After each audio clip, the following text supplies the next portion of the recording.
Hey guys, कैसे आप सब। I hope you are doing well. I am Sandeep, welcome to शेषी सर्कल। तो आज हम डिस्कस करेंगे जो vision IAS 2021 test series number ये 29 है। ठीक है, तो इसको हम कंप्लीट डिस्कस करेंगे इसमें। तो इसमें हमारा 25 क्वेश्चन रहेगा। अगला जो हम करेंगे तो ऐसे करके हम 25 के 4 पार्टों में इसको डिस्कस करेंगे। ठीक है, इससे पहले हम लोगों ने 28 टेस्ट नंबर हमने कंप्लीट कर लिए हैं।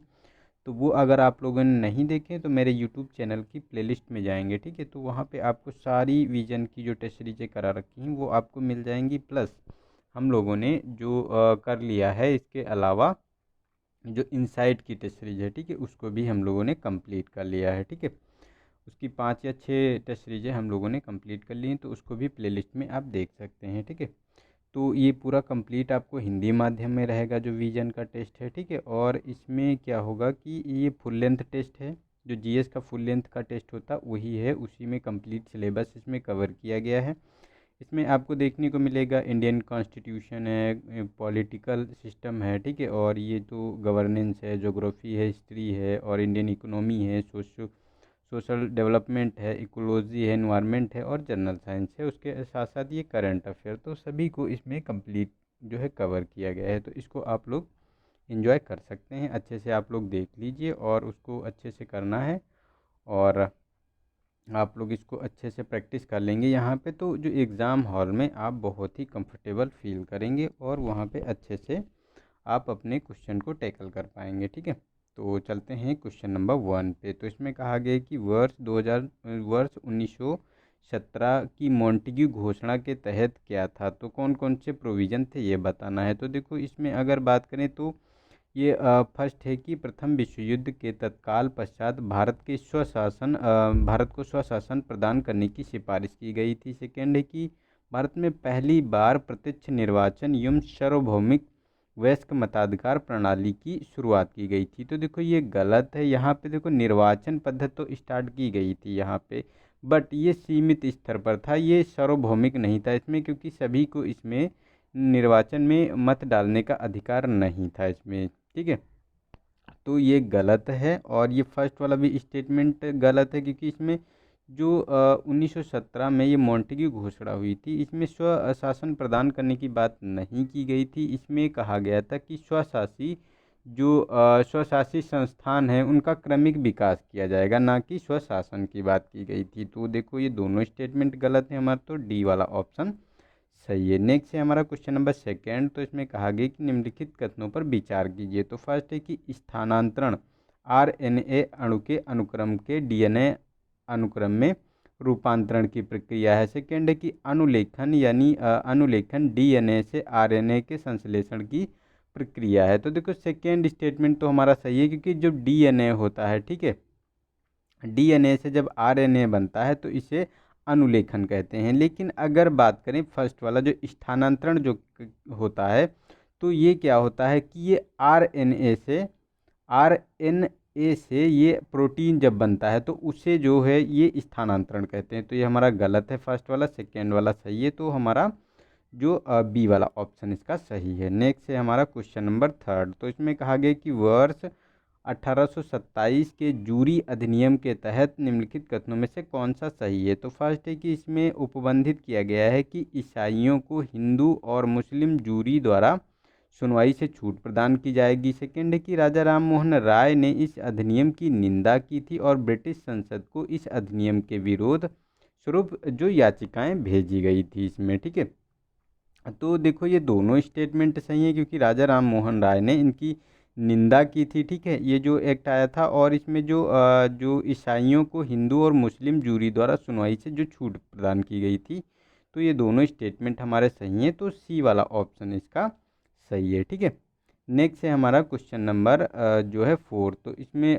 बताना है कि जो बायो शेर मिक्स क्या है। ठीक है, बायो से शेरा मिक्स के बारे में हमको बताना है। तो इसमें अगर बात करें तो फर्स्ट स्टेटमेंट है कि बायो शेरा मिक्स जो मानव शरीर में कोमल ऊतकों को बदलने के लिए विशेष रूप से विकसित सामग्री है। सेकेंड है कि सभी बायो सेरोमिक्स जैव अक्रिय होते हैं, अन्य ऊतकों की साथ प्रतिक्रिया नहीं करते हैं। और थर्ड है कि एल्यूमिना और जर्कोनियम का उपयोग बायोसेरेमिक्स के उत्पादन में किया जाता है। तो देखो थर्ड स्टेटमेंट हमारा सही है, लेकिन सेकंड गलत है इसमें, क्योंकि इसमें जो सभी जो बायोरोमिक्स की बात की गई है कि जैव अक्रिय पदार्थ होते हैं, तो नहीं, कुछ जैव अक्रिय होते हैं और कुछ जैव सक्रिय होते हैं। ठीक है, तो ये गलत है। और इसमें कोमल ऊतकों का नहीं, इसमें जो कठोर ऊतक हैं उनका किया जाता है, जैसे डेंटल लोग इसका इस्तेमाल करते हैं। ठीक है, तो ये थर्ड स्टेटमेंट सही है और हमारा फर्स्ट एंड सेकंड गलत है, तो हमारा सी वाला ऑप्शन इसका सही हो गया। नेक्स्ट है हमारा 5 क्वेश्चन नंबर। तो टीके के संदर्भ में बताना है कि कौन सा स्टेटमेंट सही है। तो फर्स्ट है कि निष्क्रिय टीके में रोग उत्पन्न करने वाले रोगाणु के मृत स्वरूप का उपयोग किया जाता है, जबकि जो जीवित दुर्बलित टीके होते हैं जीवित दुर्बलित टीके में रोग उत्पन्न करने वाले रोगाणु के दुर्बल स्वरूप का उपयोग किया जाता है।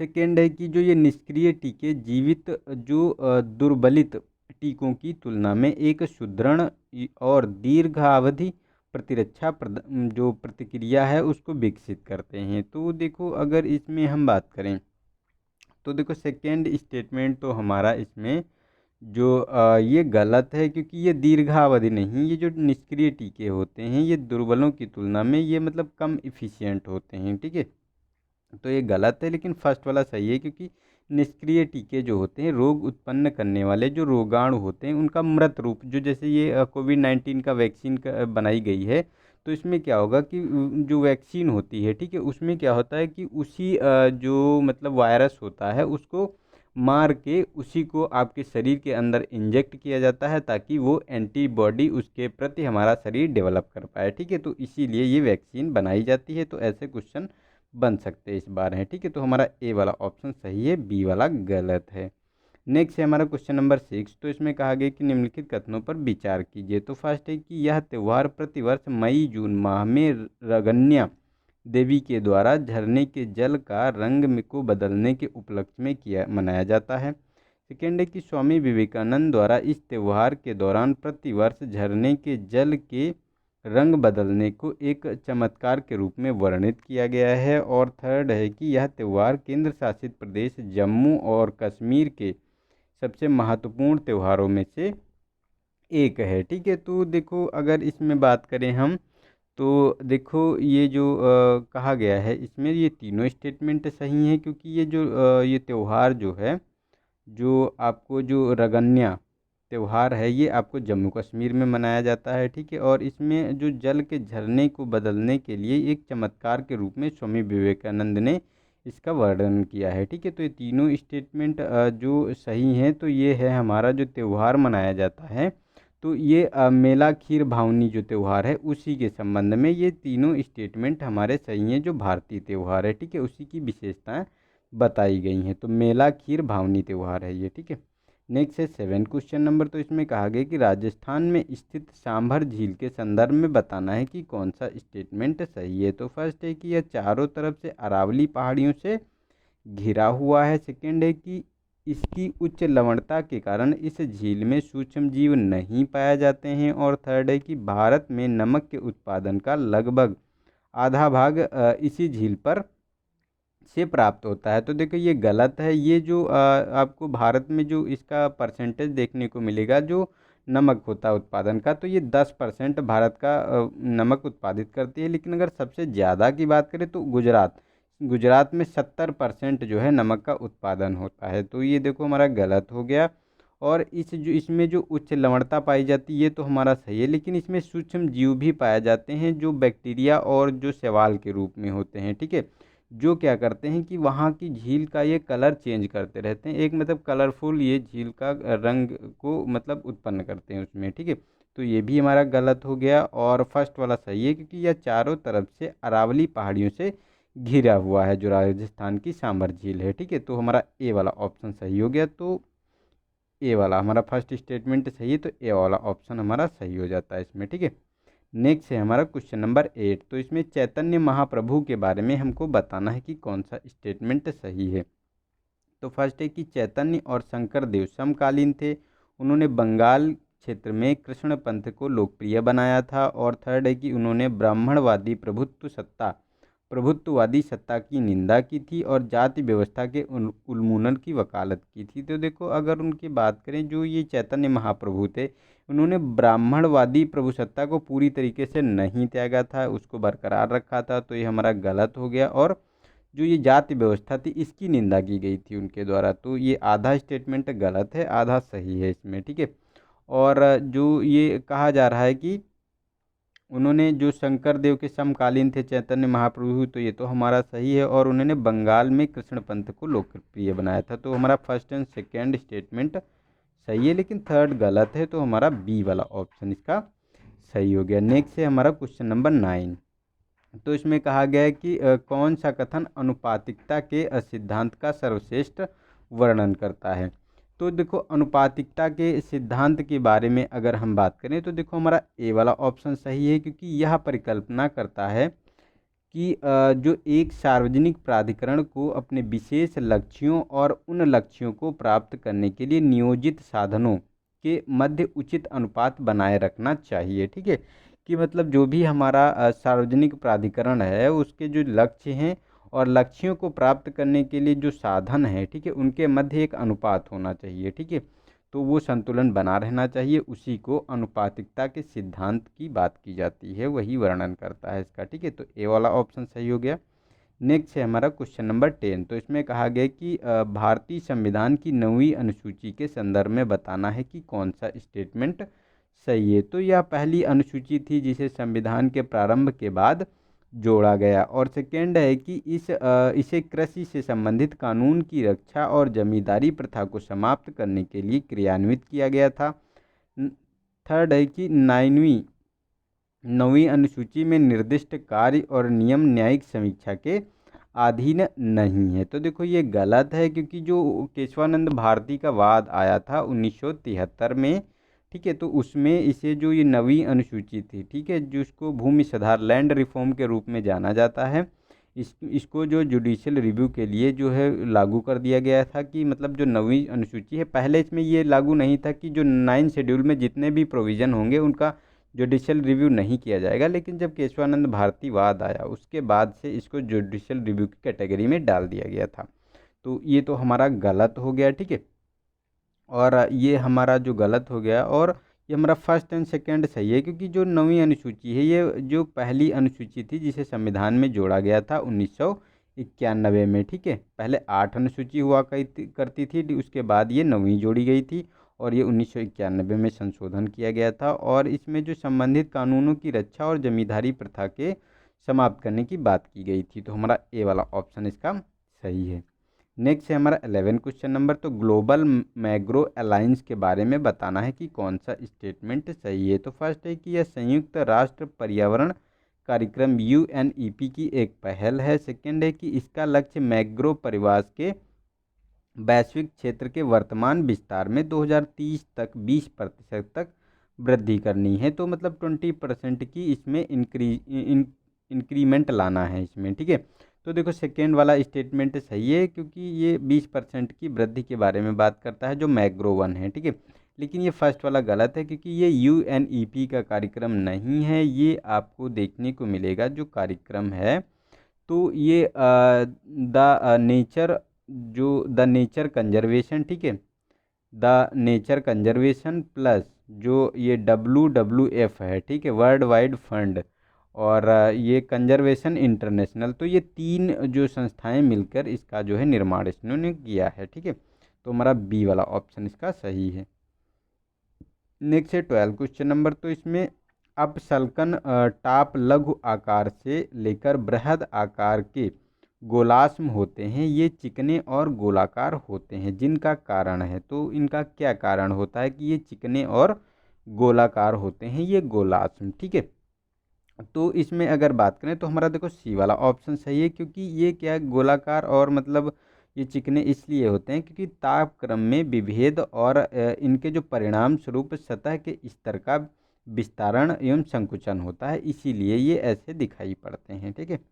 नेक्स्ट है हमारा क्वेश्चन नंबर 13, तो इसमें कहा गया है कि हाल ही में निम्नलिखित में से किस अंतर्राष्ट्रीय एजेंसी के साथ भारत ने जो रणनीतिक साझेदारी पर हस्ताक्षर किए हैं, साइन किया है। ठीक है, तो देखो ये हमारा जो अंतर्राष्ट्रीय ऊर्जा एजेंसी है, इसी के साथ इंडिया ने साइन किया है, जो रणनीतिक साझेदारी के बारे में बात की जा रही है। और 20 जनवरी 2021 को ये साइन किया गया है, तो इम्पॉर्टेंट है। ऐसे जो इंटरनेशनल ऑर्गेनाइजेशन होते हैं, उनसे अगर जो इंडिया का कोई कोलैबोरेशन होता है तो उससे ये क्वेश्चन बन जाते हैं। नेक्स्ट है हमारा कि 14 क्वेश्चन नंबर, तो इसमें सुर्खियों में रहा लास्ट चंप एक्सकर्जन पद संदर्भित करता है, तो किस चीज़ को ये बताता है, किसके बारे में ये बात करता है। तो देखो इसका ये डी वाला ऑप्शन सही है, क्योंकि जो ये है ये अंतिम हिम युग की समाप्ति के दौरान पृथ्वी के जो चुंबकीय क्षेत्र के लघु व्युत्क्रमण से है ये संबंधित है, जो लघु व्युत्क्रमण हुए थे, ठीक है, उन्हीं से ये संबंधित है। ये पद जो है आपका लास्ट चंप एक्सकर्जन, ठीक है, तो ये हिमयुग से संबंधित है। नेक्स्ट है हमारा 15 क्वेश्चन नंबर, तो भारत नेपाल सीमा पर अवस्थित निम्नलिखित स्थानों को पश्चिम से पूर्व की दिशा में हमको लगाना है इसमें, ठीक है, तो इस प्रकार से हमको उनको मैनेज करना है। तो ये दर्रे दिए गए हैं, ठीक है, नहीं ये स्थान दिए गए हैं जो अभी बहुत ज़्यादा न्यूज़ में थे। जो नेपाल ने अपना एक जो मैप बनाया था और इंडिया का मैप था, तो उसमें कंट्रडिक्शन देखने को मिला था, ठीक है, काली नदी के पास वाला क्षेत्र, तो वहीं पे ये है कुछ स्थान हैं उनके बारे में बताना है, ठीक है, उनको ऑर्डर में लगाना है। तो देखो अगर इसको ऑर्डर में लगाने की बात करें तो देखो लंपिया दुर्रा ये देखने को मिलेगा, ये सबसे पश्चिम में पड़ेगा, ठीक है, और जो ये लंपिया दुर्रा है, ठीक है, नहीं सॉरी सॉरी गाइज, ये लंपिया दुर्रा सबसे पहले नहीं, सबसे पहले ये जो सबसे जो आपको लगाना कैसे है हमको, हाँ हमें पश्चिम से पूर्व की दिशा में लगाना है, ठीक है, इस प्रकार से लगाना है। तो इसमें काला पानी सबसे पहले पड़ेगा इसमें, ठीक है, उसके बाद लंपिया दुर्रा और फिर लिपुलेखा। लिपुलेख ये आपको देखने को मिलेगा सिक्किम के पास है, और काला पानी और ये लंपिया दुर्रा है ये उत्तराखंड में आपको देखने को मिलेंगे, ठीक है। भारत, चाइना और पाकिस्तान की ये जो ट्राइंगल बनता है वहीं पे ये क्षेत्र देखे जाते हैं, ठीक है। तो इसको अगर ऑर्डर में मिलाएं तो 2, 3 और 1 होना चाहिए, तो हमारा बी वाला ऑप्शन इसका सही है। नेक्स्ट है हमारा क्वेश्चन नंबर 16, तो प्रायः सुर्खियों में रहा सेनेकागंज पद किसको मतलब बताता है, किसके बारे में बात करता है ये सेनेकागंज, ठीक है। तो ये सेनेकागंज की अगर हम बात करें तो ये हमारा बी वाला ऑप्शन सही है कि ये क्योंकि ये तटीय क्षेत्रों में गर्जन के समान अक्सर सुनाई देने वाली तीव्र ध्वनि की परिघटना को बताता है, ठीक है, तो इसी को ही सेनेकागंज कहते हैं, ठीक है। नेक्स्ट है हमारा क्वेश्चन नंबर 17, तो इसमें उच्चतम न्यायालय में न्यायाधीशों की नियुक्ति के संदर्भ में कॉलेजियम प्रणाली के संदर्भ में निम्नलिखित कथनों पर विचार कीजिए। तो फर्स्ट है कि उच्चतम न्यायालय में न्यायाधीशों की नियुक्ति के लिए कॉलेजियम प्रणाली में भारत के मुख्य न्यायाधीश के साथ साथ उच्चतम न्यायालय के 2 वरिष्ठ न्यायाधीशों को शामिल किया जाता है, तो ये गलत है। देखो इसमें 4 वरिष्ठ न्यायाधीश होते हैं, ठीक है। और सेकेंड है कि कॉलेजियम प्रणाली के अंतर्गत आम सहमति के अभाव में जो कोई मामला आता है तो भारत का मुख्य न्यायाधीश के पास वीटो की शक्ति होती है, तो ये गलत है। वीटो की शक्ति नहीं होती है, क्योंकि अगर वीटो की शक्ति होती तो मतलब जो न्यायाधीश होते हैं उनको जो अपॉइंटमेंट किया जाता है, तो अगर कोई असहमति होती है, ठीक है, तो उसमें बहुत ज़्यादा विलम्ब देखने को मिलता है, ठीक है। तो ये सहमति पर होता है, इनके पास कोई वीटो की शक्ति नहीं होती है। और थर्ड है कि जो कॉलेजियम द्वारा अनुशासन को स्वीकृति दिए जाने के बाद विधि एवं न्याय मंत्रालय को अंतिम दिनों के भीतर अनुशंसा का अनुमोदन करने या पुनर्विचार के लिए वापस भेजना अनिवार्य होता है। तो देखो ये भी कोई इसके लिए कोई मतलब टाइम पीरियड नहीं होता है कि 30 दिन है या 40 दिन है, तो कोई समय सीमा इसकी नहीं होती है। तो तीनों स्टेटमेंट ये गलत हैं, तो हमारा डी वाला ऑप्शन इसका सही है, कोई भी स्टेटमेंट सही नहीं है। नेक्स्ट है हमारा 18 क्वेश्चन नंबर, तो इसमें कहा गया कि मौर्य शासनकाल के संदर्भ में निम्नलिखित कथनों पर विचार कीजिए। तो फर्स्ट है कि मेगस्थनीज ने चंद्रगुप्त मौर्य के शासनकाल के दौरान मौर्य साम्राज्य का भ्रमण किया था, तो ये तो हमारा स्टेटमेंट सही है, ठीक है। और जो ये कहा जा रहा है कि द्वितीय बौद्ध संगति में अशोक के शासनकाल के दौरान आयोजित हुई थी, तो नहीं, ये द्वितीय बौद्ध संगत नहीं, अशोक के शासनकाल में आपको थर्ड जो बौद्ध संगत हुई थी वो देखने को मिली थी। और ये जो हमारा थर्ड स्टेटमेंट है, तो इसमें कहा गया है कि जो शिलालेखों में उल्लिखित प्रांतीय राजधानी स्वर्णगिरी और साम्राज्य के जो स्वर्णगिरी थी, ठीक है, ये साम्राज्य के उत्तरी प्रांत में अवस्थित थी, तो नहीं, ये दक्षिणी प्रांत में आपको देखने को मिलेगी, ना कि उत्तरी, ठीक है। तो ये भी हमारा गलत हो गया। और फोर्थ है कि सांची के स्तूप का निर्माण अशोक के शासनकाल के दौरान किया गया था, तो ये हमारा सही है। तो फर्स्ट एंड फोर्थ सही है, बट सेकेंड और थर्ड गलत है, तो हमारा बी वाला ऑप्शन इसका सही हो गया। नेक्स्ट है हमारा क्वेश्चन नंबर 19। तो इसमें भारत के निम्नलिखित तटीय क्षेत्रों के संदर्भ में किसमें चावल की कृषि की काई पाट पद्धति प्रचलित है। तो देखो ये अगर बात करें कि काई पाट पद्धति की, तो देखो ये मालाबार तट में देखने को मिलती है, तो हमारा बी वाला ऑप्शन सही है। और जो ये काई पाट पद्धति है, इसका जो चावल होता है काई पाट चावल, ठीक है, इसको जीआई टैग भी 2014 में प्रदान किया जा चुका है, ठीक है। तो हमारा बी वाला ऑप्शन सही हो गया। नेक्स्ट है 20 क्वेश्चन नंबर। तो इसमें tree cities of the world कार्यक्रम के संदर्भ में बताना है कि कौन सा स्टेटमेंट सही है। तो फर्स्ट है कि tree city of the world के रूप में मान्यता प्राप्त करने के लिए शहर को वन क्षेत्र का उसके भौगोलिक क्षेत्र का कम से कम 30% होना चाहिए, तो ये गलत है। इसके लिए ऐसा कोई मापदंड नहीं है। इसके लिए क्या है कि इसका उद्देश्य होता है कि वृक्षों और वन प्रबंधन का कितना सफल दृष्टिकोण आपके पास है, ठीक है, उन्हीं के बारे में बात की जाती है, ना कि इसका ऐसा कोई क्राइटेरिया होता है कि 33% होना चाहिए, तो ये हमारा गलत है।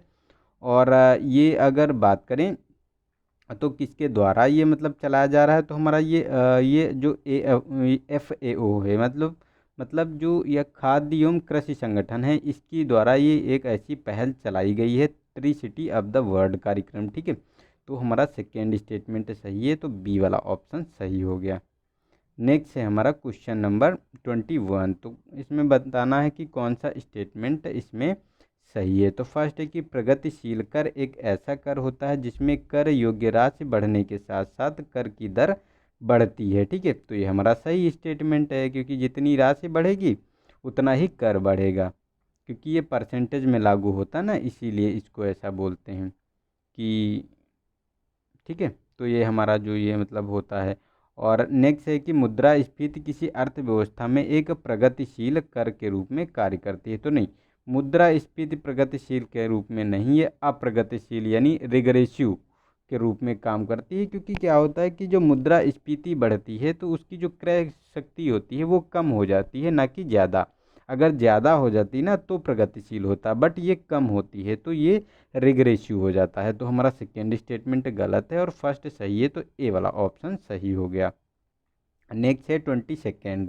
तो इसमें अर्ध सदाबहार से लेकर शुष्क पर्णपाती वन वाला यह संरक्षित क्षेत्र मयूरभंज हाथी अभ्यारण्य को एक हिस्सा है, ठीक है। मतलब हाथी अभ्यारण्य जो मयूरभंज में है, मतलब ये मयूरभंज जो क्षेत्र है हाथी अभ्यारण्य का एक हिस्सा है। इसे यूनेस्को द्वारा जीवमंडल निश्चय विश्व नेटवर्क में शामिल किया गया है। कई वनवासी समुदाय अखंड शिकार अनुष्ठान मतलब मानते हैं, जिसे हाल ही में वन में आग लगने के कारण में से एक माना गया है, ठीक है। तो यहाँ पे अभी आग लगने की घटना देखी गई थी।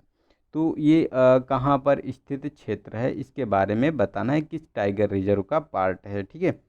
तो इसमें अगर बात करें तो देखो ये सिंपली पाल टाइगर रिजर्व आपको देखने को मिलेगा, इसी का ये दोनों पार्ट देखने को मिलता है। यहाँ पे आग लगने की घटना देखी गई थी।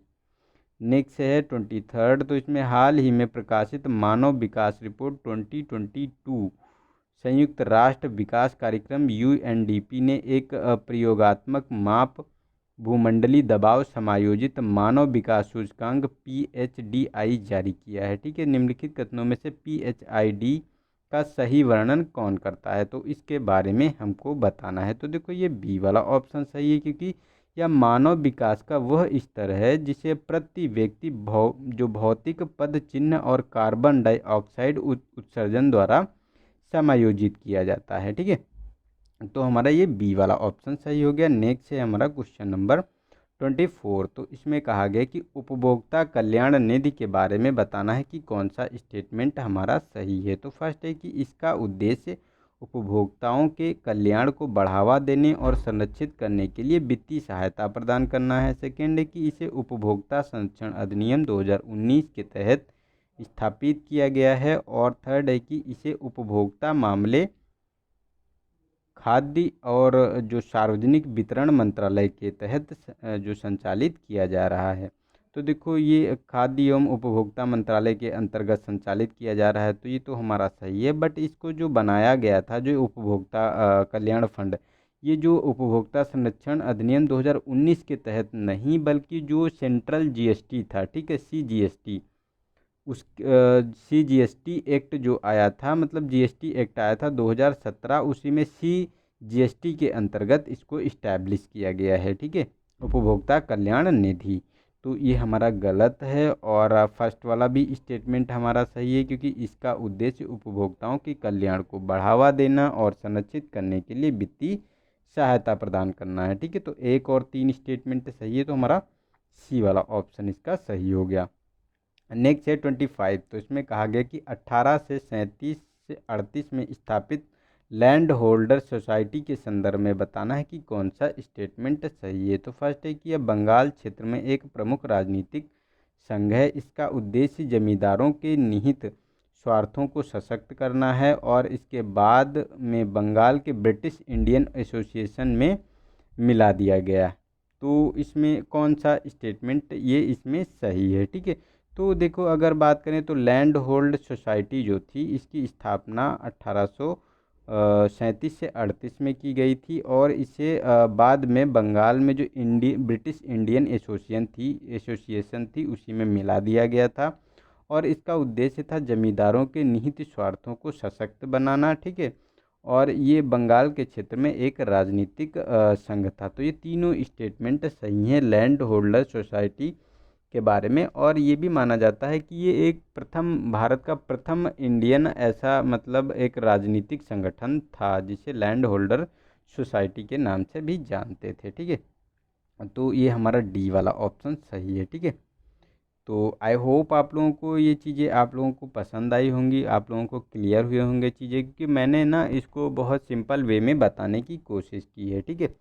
तो अगर आपको वीडियो अच्छा लगा तो इसको शेयर करें अपने दोस्तों में और लाइक करें और सब्सक्राइब करना बिल्कुल भी ना भूलें और बेल आइकन पे प्रेस कर लें, ताकि जो हमारा पॉलिटी सेक्शन का भी चल रहा है, अगर आप लोग किसी लोग पीसीएस की भी तैयारी कर रहे हैं तो उसका भी चल रहा है टेस्ट सीरीज, तो वो भी आप इंजॉय कर सकते हैं, ठीक है।